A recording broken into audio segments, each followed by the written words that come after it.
Mga kapatid, sabi nga, kung titingnan natin, na napaka-importante talaga ng preservation sa bawat isa. Bakit? Ano po? Alam niyo po ba yung buhay ng Kristiyano ay hindi madali? Kuha ko. Sino rito ang mga nakararanas ng mga bagay na minsan ang akala niya ay hindi siya mahal ng Diyos? Sino?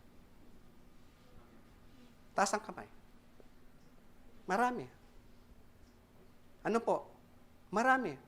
Pero alam niyo po ba itong si Apostol Paul? Kung anong naranasan niya? Kung titingnan natin ang buhay ni Apostol Paul, aside sa buhay ni Job,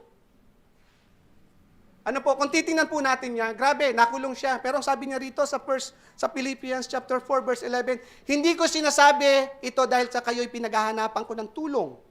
Natutunan ko ng masiyahan maging anuman ang aking kalagayan. Alam ko na kung paano magikahos, alam ko rin kung paano managana, natutunan ko ng sekreto kung paano masiyahan sa anumang kalagayan sa buhay, ang mabusog o ang magutom, ang managana o ang maghirap. Ito po yun eh. Ito po yun. Ang lahat ng ito ay magagawa ko dahil sa lakas na kaloob sa akin ng Diyos. Amen? Sinasabi po sa John chapter 15 verse 5, sinasabi po diyan, verse 5, I am the vine, you are the branches. He who abides in me and I am in him, bear much fruit. For without me, you can do nothing. Amen? Kung wala po sa atin ng Diyos, paano pa mapapasa atin ng Diyos? Amen?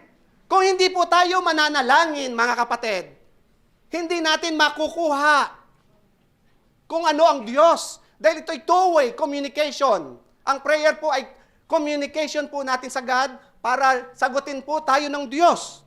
Amen po ba? Kaya sinasabi po nga dyan apart from me, you can do nothing. Anong gagawin natin? Paano tayo hihingi? Kung hindi tayo nakadikit sa Diyos, paano tayo hihingi? Hiwalay nga tayo Di po ba? Kung patuloy po tayong magpa-preserve, patuloy po tayong manatili doon sa vine. Sabi ko niyan, I am the vine and you are the branches. Paano ma-preserve ng branches na siya'y manatili sa vine?